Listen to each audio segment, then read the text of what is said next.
preci bërë një analizë, themi dhe dha një atmosferë të zgjedhjeve, sipas këndvështrimit të tij. Dhe mes tjerave tha që Partia Demokratike duhet të denoncojë rastet, t'i çojë në KQZ, të ankohet KQZ, të ankohet kolegj zgjedhor, dhe të ndjeki këtë rrugën ligjore. Të denoncimit dhe të dhënies provave që shkruajnë që kur flasin dy veta bashkë dëgjohet fare. Okej. Po.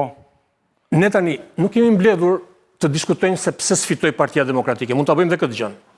Por ne na bën përshtypje mbas 12 viteve në pushtet që Partia Socialiste merr 52-53% votave në Shqipëri dhe 61 në diasporë. Dakor? Dhe ngrenë pikë pyetjen, çfarë ka bërë të mirë kjo qeveri që njerëzit gjithë dashuri, më shumë se gjysma për herë të parë, kanë shkuar dhe kanë votuar Partinë Socialiste. Dakor? Dhe Azje. Dhe tani, i renditet të gjitha. Por si ka mundësi që një vit e më parë është ndërtuar një strukturë e posaçme, Spaku, fyrje madhe që të vej një parti të marrë 1 milion vota, një popull, do me thënë, nuk mund të jetë që i mbaruar sa t'ja vjedhin 1 milion vota tani. Po nuk thash që ja kanë vjedhur, nuk shat putia si 96-ën dhe është mbush vetëm. Nuk ka ndodhur ajo gjëja. Se kjo është një këngë shumë e vjetër dhe shumë. Po unë thjesht do i them Nëse më vazhdoni si ta kinit. Tashi, në gjithë këtë vit, dhe më tepër në 2 muajt e fundit, kjo struktura e posaçme e Spakut, që do na ndihmonte neve që të kishim zgjedhje të lira dhe të barabarta, ka marrë në hetim 10 raste. Nga këto 7 i përkasin PSD-s, 3 i përkasin PD-s. Të 2 po themi parti në opozit me qeverinë. Tani sipas te e preç, nuk ka asnjë rast në Shqipëri ku Spaku mund të hetonte partinë pushtet. Si mund ta them unë këtë Spaku vazhdon atë punë. Po Spaku në këtë formë ka legjitimuar fitoren e partisë në pushtet, sepse thot, kjo që flisni unë për studio dhe njerëzit denoncojnë poshtë lart, nuk ka asnjë bazë, se unë s'kam prova. Mungesë të fakteve që si ka ekspozu kush akoma, mungesë fakteve nënvizoj, ti ngre një pyetje që praktikisht përgjigja është, domethënë që si ka mundësi thotë që një parti fiton zgjedhje për herë të katërt dhe kjo të habit. Ka marrë më pak, kur s'ka alternativ, do i marrë diku. Merba. Kanë marrë këto partitë e reja pra. Se njerëzit janë pak kënaqur me qeverinë, janë pak kënaqur me Berishën, janë të dytë pak kënaqur. Pse këtë pakënaqësinë e madhe e përkthejmë në 10% e partitë e vogla? As 10% nuk përkthejmë. Po s'kam se do të dish gjë, se shiko të themi gjë. Unë e kime thënë studio këtu, partitë e vogla kanë bërë një gabim që kanë vënë egon, domethënë në qendër, nuk arritën me u bashku.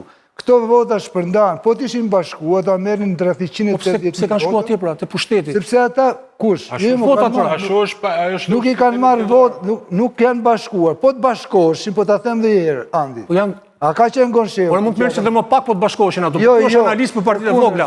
Unë po them, Ore Saliu gabim, partitë e vogla gabim, Tashej gabim. Në këtë mjedisin ku jetojmë ne. Zgjedhjet kanë qenë normale sepse Spaku i ka certifikuar këto praktikisht. Pra nuk ka një rast të vetëm, qoftë edhe simbolik, që partia në pushtet të ketë bërë një shkelje minimale që Spaku ta marri dhe të justifikoj punën e saj. Pjesën e parë diskutuam bashkë. Po një rast, po gjeti Berisha atë Pekovic. Ishte duke Spaku ishte duke vepruar, por nuk ka thënë gjë që ne po bëjmë këtë veprim. Deri në shtator ka kohë për të kuptuar se si do reagohen. Të menduar se ç'do bëjnë.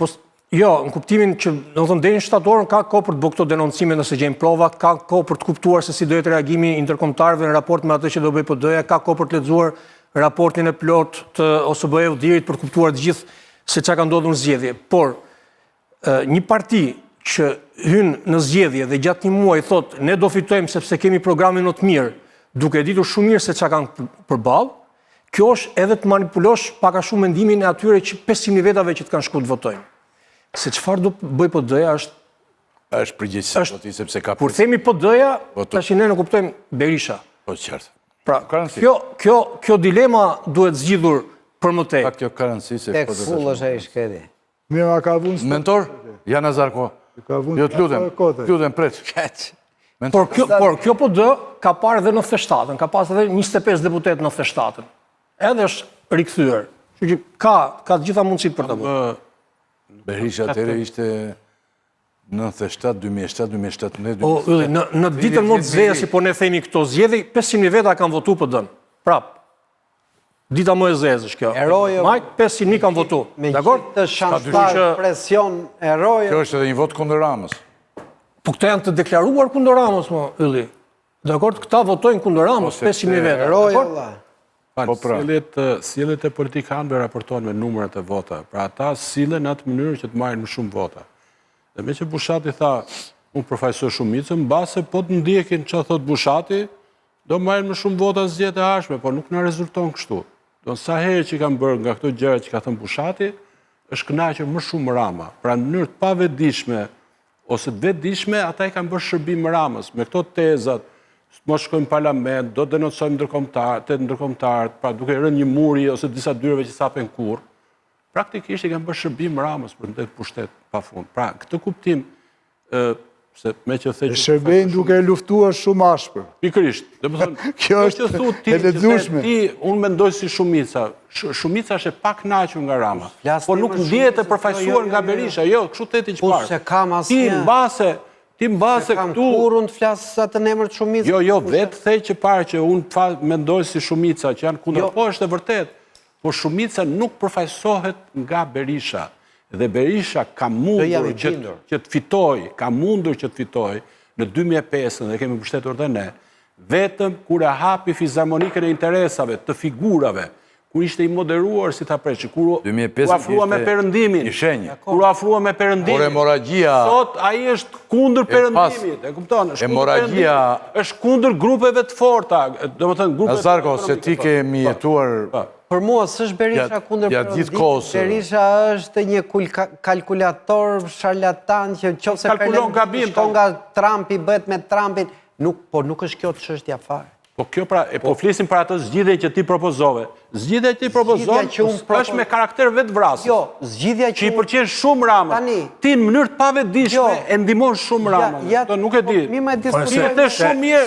Se edhe rotacionin 2005 që thua ti, se njerëzit në gjën 2005 dhe kupton se ka ndodhur. Jo, po patjetër, sa i pushtet e ka lejuar rotacionin dhe ai pushtet u përça në disa parti që i përshëpun njëra tjetrës, se s'do fiton dhe asë në të kohë. Po pikërisht, pra, edhe kjo do pësoj opozitën, ama pranohet si argument... Tani këtë pyetjen e parë që unë kalova, që a do të shkoj opozita në parlament, pre që bëra me... Mendoj që duhet shkoj, kjo është... Me qëllim, ja i sekund po, me qëllim të caktuar, sepse do ta delegjitimoja të parlamentit. Sepse qëndrimi, sepse qëndrimi që mban PD, pas zgjedhjeve është një refren që kemi parë dëgjuar për shumë vite.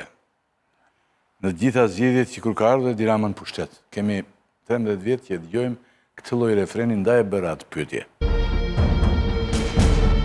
Për ironit fatit, ati nenit i kanë thënë dhe neni Basha, në odhën për total me Bashën atë kohë, pa llogari që mund të vinë në këtë situatë. Me Berishën ky nen. Po atje te Partia Demokratike mund të sillen përsëris siç u sollën me njëri tjetrin këto 4 vite. Pra dalin një grup që thotë Berishës duhet të ikësh, Berisha duhet të largohet, Berisha thotë jo siki, domethënë dhe mund ta mbajnë kalvarin e opozitës. Po unë mendoj që problemi për ne nuk është se çfarë do ndodhi te PD-ja, do ikë Berisha apo do ikë Berisha.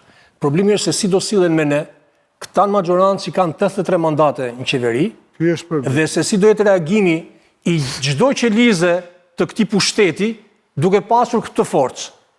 Pra, a do më përgjigjen më ministrat për çështje nga më banalet, a zëdhënësat e shtypit do reagojnë për ndonjë gjë, a çdo njeri administratës do përgjigjet çdo letër që do shkojë për të zgjidhur, a do zgjidhet, do thonë si do reagoj kjo majorancë me këtë pushtet.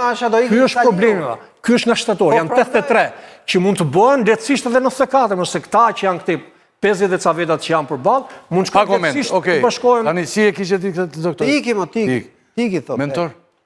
2021 tregoi që edhe një Basha që dobët mund të arrijnë të fitojë. Por e lere 37.000 vote. Bushati tha duhet të kthej unë para. Unë po e them në një mënyrë tjetër. Kështu e shoh unë, fal Ylli. Po dakord mos zoti tani se i vajtëm. Shor rrëzimin e Ramës. Ta deni një moment. Je doje Ramën mos ja shih. Jo, po duhet që të rrëzohet. Jo. Ta që punojnë me ne tani, ta që keni përballë. Është një kohë kur është. Do me thëmë për ty s'ka lindur akoma njeriu që pastaj të shikojnë me inatë se Basha mund të argëzon. Tani, ju lutem. Kush duhet na drejtojnë demokraci Ylli quhet pyetja e gabuar. Nëse PD-ja bën zgjedhje të lira, e nxjerr lidrin që votohet për 3 muaj. Për 3 muaj bëhet, për 3 muaj, jo më shumë. Po të bën zgjedhje. Tani, unë do ta jap në një mënyrë. Si bëjnë, se ka 30 vjetë që si I bëjnë. tentoja Gronshe, pra të bënd të garë, ta merë të pëdën që para 4 vjetësh. Nuk e mori dot, pra.